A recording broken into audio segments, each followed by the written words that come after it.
Tonight on KQED Newsroom, a Bay Area mayor's controversial warning about immigration raids is now under review by the U.S. Justice Department. Also, self-driving vehicles get a big boost from California officials, but will there be speed bumps ahead? And how about a tall, cold glass of milk made from yellow peas? We'll hear from a CEO about his green food venture. Plus, a new book contends it's still very much a man's world in Silicon Valley and suggests how to change that. Hello and welcome to KQED Newsroom. I'm Thuy Vu. We begin with immigration. This week, Immigration and Customs Enforcement agents arrested more than 200 undocumented immigrants during raids in Northern California. In response, protesters rallied outside the ICE field office in San Francisco. On Saturday, Oakland Mayor Libby Schaaf warned the public about an imminent ICE operation in the Bay Area, contending she did it to protect residents. But a top ICE official disagreed, criticizing the mayor for her, quote, reckless decision that he said helped suspects flee and put ICE agents at risk. Joining me now to talk about this is KQED criminal justice and immigration reporter Julie Small and Maricela Gutierrez, executive director of the immigrant rights group SIREN. Welcome to you both. Thank you. So, Julie, I wanted to start off with the exclusive radio interview that you got with the Immigration and Customs Enforcement agent in charge of the Northern California raids. Let's begin by listening to a clip of what he said. Typically, we find that a high percentage of them already have some kind of criminal conviction, or they've been removed from the United States before, or they have an outstanding final order to be removed from the United States.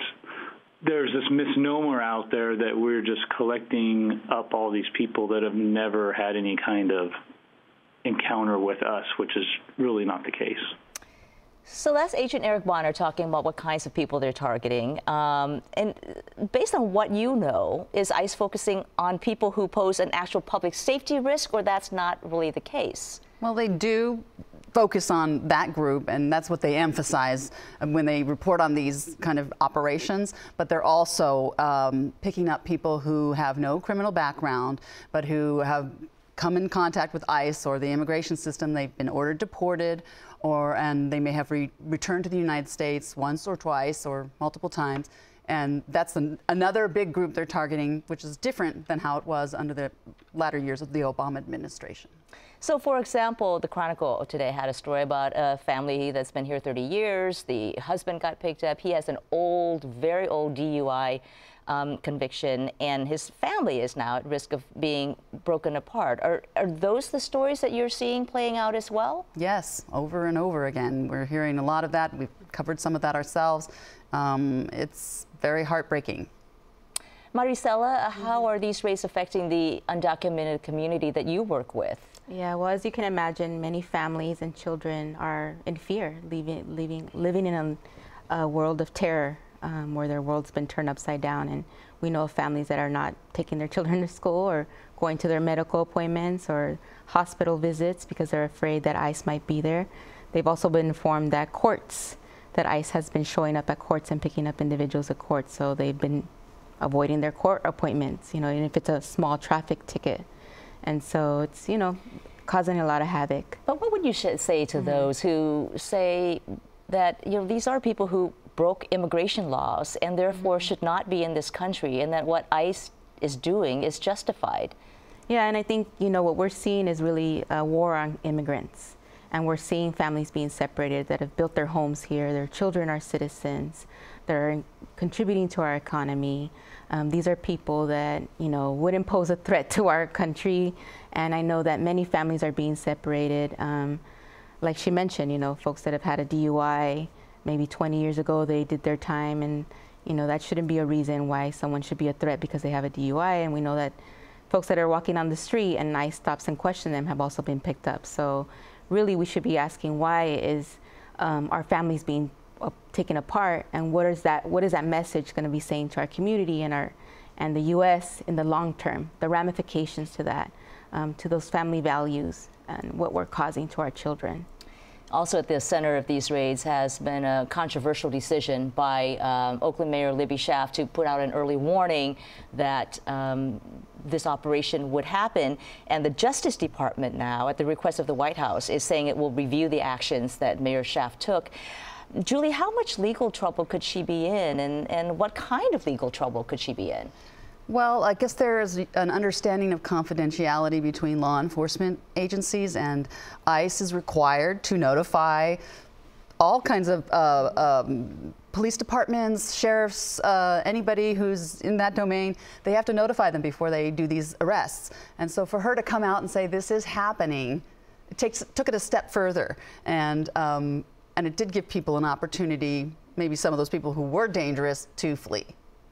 And that, in fact, is what ICE is saying, that there are about 800 people still on the loose, and they partially blame that on what Mayor Schaaf did. Is that fair, do you think? I think that's, there may be 800 people in the community, but I doubt that they were trying to round them all up in this operation. That would be a huge operation. I don't think that would have been possible, but I think it feeds into their narrative to say, oh, there's still 800 people out there, and it's, you know, it's Libby Schaaf's fault. And Maricela, did the mayor do the right thing in the community? I mean, how are people viewing this? I think the community appreciates that notification, especially organizers that are holding rapid response networks, local and across Northern California. It really allowed the community to provide support. Many of these families have been torn apart. They require accompaniment, legal assistance. It also adds another dimension of advocacy that is needed at this time to really bring to light that these families are being separated. You know, really small matters are now being heightened as someone's a horrific criminal, and we don't want to pose that narrative that a bully in office is promoting, you know. But I think at the same time, you had said it also set off some panic in the beginning, and did that make sense to do that? Well, I think there is some panic, but I think it's important always to follow it up with tons of information and really creating the safety net for the community so they know where to go for resources and who's available to help. And I think she followed that up in her press conference the next day.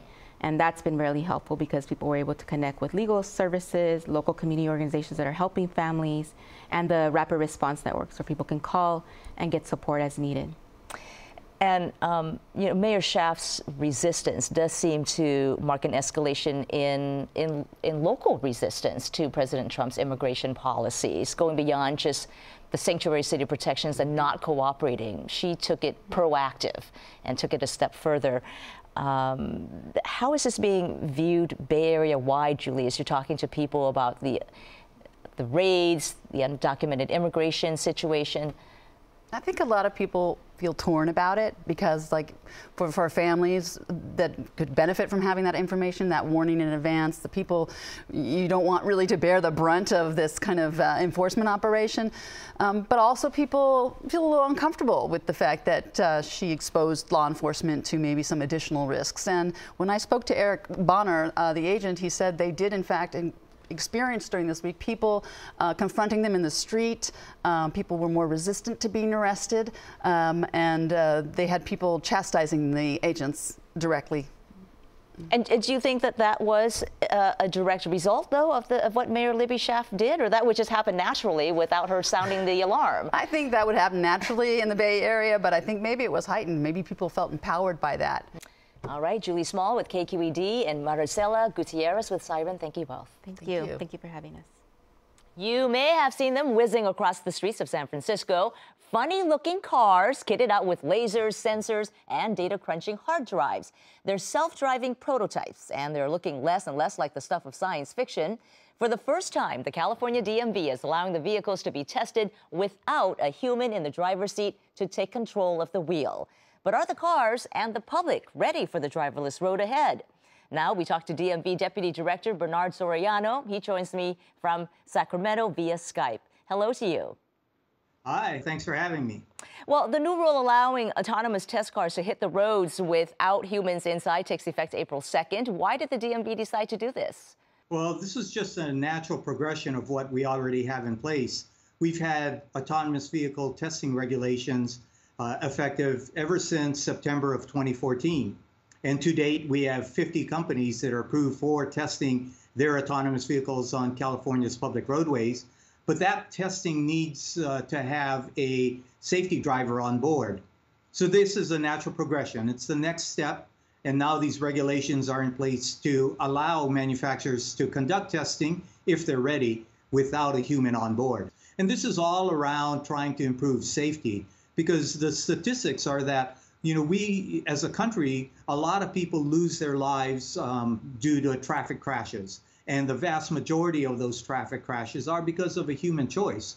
Now with autonomous vehicles, you take the human out of the loop, and the hope is that the number of crashes will be reduced. But if there's no safety driver behind the wheel, then how can the companies take control of these cars if there's an accident or an emergency? Well, I think you're referring to the concept of a remote operator. So for manufacturers that have a vehicle that's completely driverless and the vehicle encounters a situation that it can't handle, manufacturers have the ability to sense what's around the vehicle, and a remote operator would have a very rudimentary capability to maneuver that vehicle, say, to the side of the road. But these autonomous vehicles have had some problems, too. For example, in one instance, an Uber driverless car zooms through a red light on a busy San Francisco street. How worried are you about the safety of these cars? Are they ready? Well, safety has always been top priority for us, and that's our mandate, is to ensure the safe operation of these vehicles on our roadways. And so we've taken a lot of steps and deliberatively developed these regulations to ensure the safe operation of these vehicles. We've always been concerned with safety, and we feel really good about how these regulations have been crafted, and we feel like it's something that is needed to ensure the safe rollout of this technology. And what about liability? What if you're in an accident and yet there's no driver in the other car for you to get insurance information from? Right. So the regulations speak to the all of those practical issues that need to be addressed, just like they're addressed now with drivers. And so manufacturers will have to come up with a law enforcement interaction plan. Basically, they need to be able to work with law enforcement in where these vehicles are anticipated to be tested, and develop a plan on how, for example, information is going to be exchanged with law enforcement should there be an issue, and all of those issues that law enforcement and first responders need to be cognizant of. But if this takes effect on April 2nd, there's not much time to come up with a plan like that. Are you confident that that plan will be in place? Well, what needs to happen is that manufacturers are going to apply to us for a permit to be able to test their autonomous vehicles without a driver. And so they need to meet certain things that are outlined in those regulations, and then they need to submit that application to us, and then we need to work with the manufacturer and ensure that all of those items are met before we issue out a permit. So it's not that on April 2nd, manufacturers are going to be able to test. They still need to receive a permit from us in order to conduct their tests. Mr. Soriano, you've been following the development of all this. When do you think these odd-looking prototypes will go from what they are now to mass-produced vehicles on our roads? 5 years, 10 years, 20 years? Boy, that's a tough question. Manufacturers all have their own timeline on when they're going to be rolling out these vehicles. But from where we sit, we know these vehicles are going to be on the roadways, and our job is to ensure that the process is in place so that the technology can roll out, and it can roll out safely, and the manufacturers can get their products on the roadways. All right, that wasn't quite a full answer, but I think I will take that for now. Bernard Soriano with the DMV, thank you very much. Thank you for having me, Twee. Sticking with high tech, Silicon Valley is home to some of the world's most profitable and innovative companies vying to create game-changing products and services. But according to a new book, it's also a place where gender inequality and mistreatment of women run rampant. Joining me now is author of Brotopia, Breaking Up the Boys Club of Silicon Valley, Emily Chang. Nice to have you here. Thank you, Twee, for having me. It's great to be here. Well, how stark is the gender gap in the tech industry? So just look at the numbers. I mean, women account for 25% of jobs across the computing industry, 7% of venture capital investors. These are the people who decide what gets to be the next Facebook. And women-led companies get just 2% of venture capital funding. So not only are they underrepresented, they're just not getting the money that they need to start these potentially world-changing businesses. But it wasn't always this way. I mean, in your book, you talk about women who played a formative role in the computer industry, women like Ada Lovelace, women like Grace Hopper. Tell us about them. In the 1940s and 1950s, this is what surprised me the most when I started doing my research, women played vital roles in the computing industry. They were programming computers for the military, programming computers for NASA. And then in the 60s and 70s, as the industry was exploding, they were desperate for new talent. And so a software company hired 2 psychologists to develop a personality test to identify good programmers. And what they decided is that good programmers, quote, don't like people. Well, if you look for people who don't like people, you'll hire far more men than women. That's what the research tells us. And there's no research to support this idea that people who don't like people are better at this job than people who do, or that men are better at this job than women. But it has perpetuated this idea of the antisocial, mostly white, male nerd stereotype that persists to this day. And so that's why companies, you think, keep on hiring people who fit that stereotype. So that test, for example, was used for decades by companies as big as IBM, and that stereotype came to sort of permeate not just the industry, but computer labs and parents and families, and then it was repeated in popular culture. A lot of people told me, well, this stereotype was created by TV and movies. In fact, it wasn't. The tech industry created that stereotype, and it has perpetuated this idea that, that a very narrow group of people are good at this, when in fact we need people of all backgrounds making these products because billions and billions of people are using them, men and women. And in your book, you also cite another example of power imbalance by talking about the sex parties that happen in Silicon Valley. What happens at these gatherings? In Silicon Valley, work and personal lives are very intertwined, and a lot of business happens outside the office. So whether it is at the bar or the hotel lobby or sometimes even in the hot tub, I talk about an investor who has hot tub parties at his house.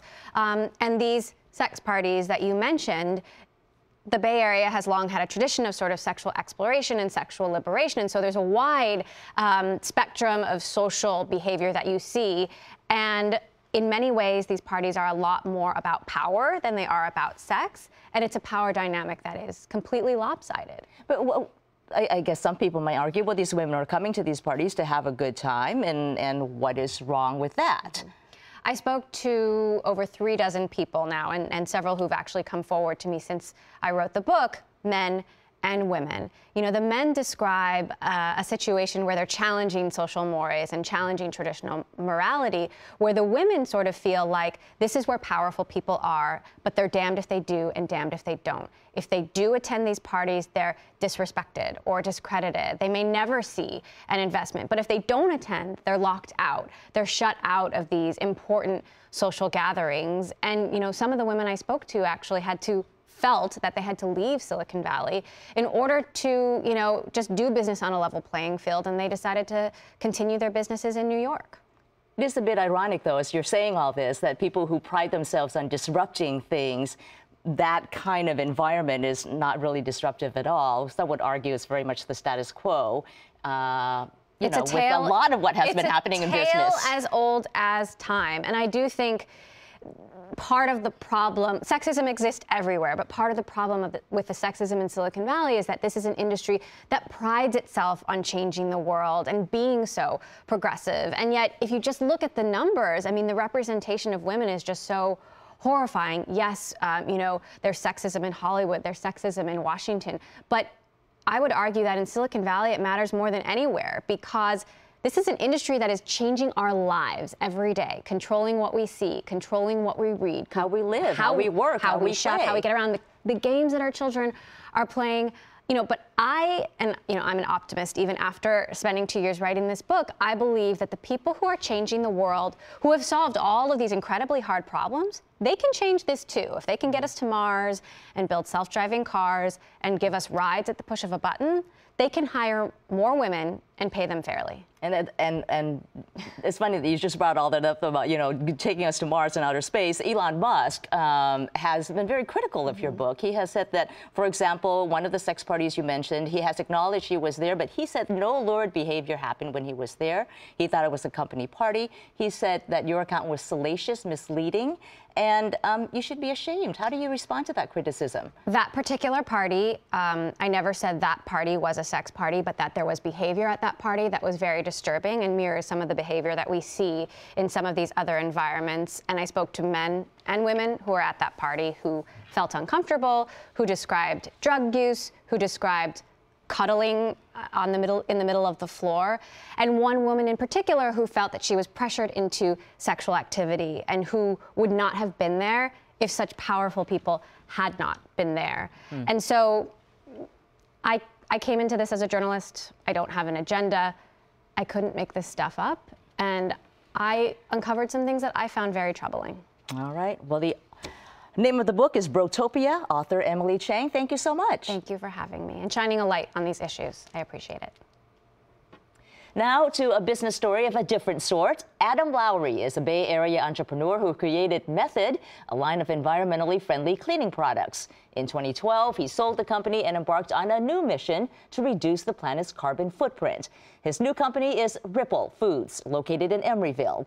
Its flagship product is a non-dairy milk made from peas. That's right, peas. And Ripple Foods co-founder and co-CEO Adam Lowry is with me in the studio. Hi, Adam. Hi, thanks for having me, Twee. All right, so milk made from peas. Yeah, Why that's peas? right. Pea milk, eh? Yeah. Yeah, peas are high in protein, and the situation right now is most alternatives to dairy products are actually pretty bad dairy alternatives. They don't have any protein in them or have very little, and most people agree that they're kind of thin and watery. So by making milk out of peas, we were able to make something really high in protein, but really creamy and delicious. And at the end of the day, that's the way we're going to get more people to eat healthier, more nutritious, and more sustainable foods.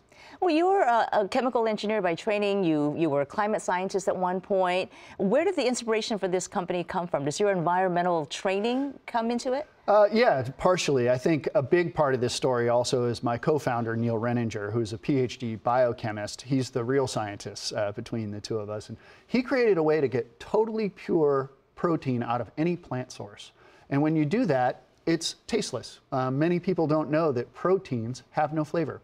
So if you get really pure protein from plants, you can make foods out of it that are really delicious. And then they are foods that a lot more people will buy and enjoy. And I think you were also inspired by this philosophy of trying to cut down on the carbon footprint, right? Mm-hmm. Tell us about that. Yeah, I mean, you mentioned that I do have a background as a climate scientist. That was a long time ago, and that was a big part of the inspiration for my first business, Method, trying to use a business to create social and environmental impact. Now, fortunately, that's become a much more mainstream idea now. Food is even more personal and has even more impacts on our environment and on our health, of course, than cleaning products. And so that was my that's why I really wanted to get into food. It's because it's very personal and it's very high impact. We need to do something about our broken food system, and we need to do it through foods that are really delicious that people enjoy. And that don't cause a lot of carbon output, for example, because dairy products and meat products contribute to the carbon footprint. Yeah, exactly. So dairy is about 1/4 of our food carbon footprint, and food's about 30% of our human carbon footprint. That means dairy is about 8% of humanity's carbon footprint. And most of the alternatives are not much better. You know, almond milk, for example, takes a lot of water. Mm.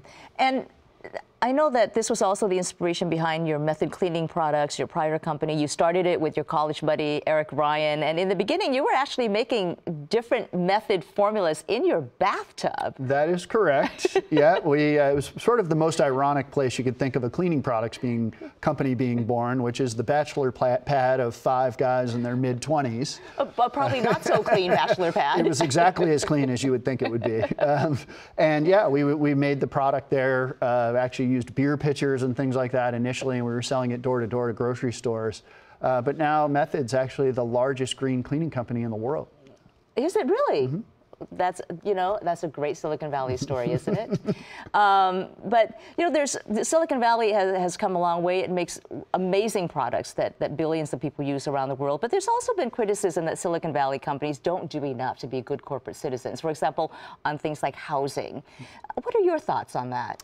Well, I think in today's environment, you have to have a civic identity that has a sense of purpose as a company. It's no longer appropriate for a company to just sit on the sidelines. Now, what I don't mean is that a company has to be overtly political. There is a difference between politics and policy. And I think that businesses have a responsibility to put forward ideas about how they can make the world a better place, whether that be environmental, whether that be social, whatever the issue may be. And I think that it's... Do you think Silicon Valley has done enough on that front? Well, clearly there are some places where Silicon Valley, has some ways to go. I mean, it's the hotbed of innovation. There's a spirit of creativity here that's absolutely fantastic. And I think we've seen some examples where we need to do better as an overall business community in this area. And so I think that's where examining the impacts that a business can have socially and environmentally is really critical, and then being conscious and deliberate about trying to do better in those areas. Yeah. And just real quickly, since we're on the topic of corporate social responsibility, this week we saw a number of companies step forward on the gun control debate. United and Delta cutting their discounts for NRA members, for example. Walmart and Dick's Sporting Goods changing their gun sales policies. How do you feel about companies taking stands on controversial issues? Yeah, I think it's important for companies to have a point of view and to share that point of view. And as I said, it can be a little bit of a tricky line when it starts to toe the line into politics and the sausage making of politics. But I don't think it's appropriate anymore to not be involved. I think that trust in societal institutions, trust in business is really at an all-time low, and we need to rebuild that by saying, hey, this is what we stand for, this is what we think is right and wrong, and live that. Okay. Adam Lowry, co-founder and CEO of Ripple Foods, thanks for being here. Yeah, thanks for having me. And that will do it for us. You can find more of our coverage at kqed.org/newsroom. I'm Thuy Vu. Thank you for joining us.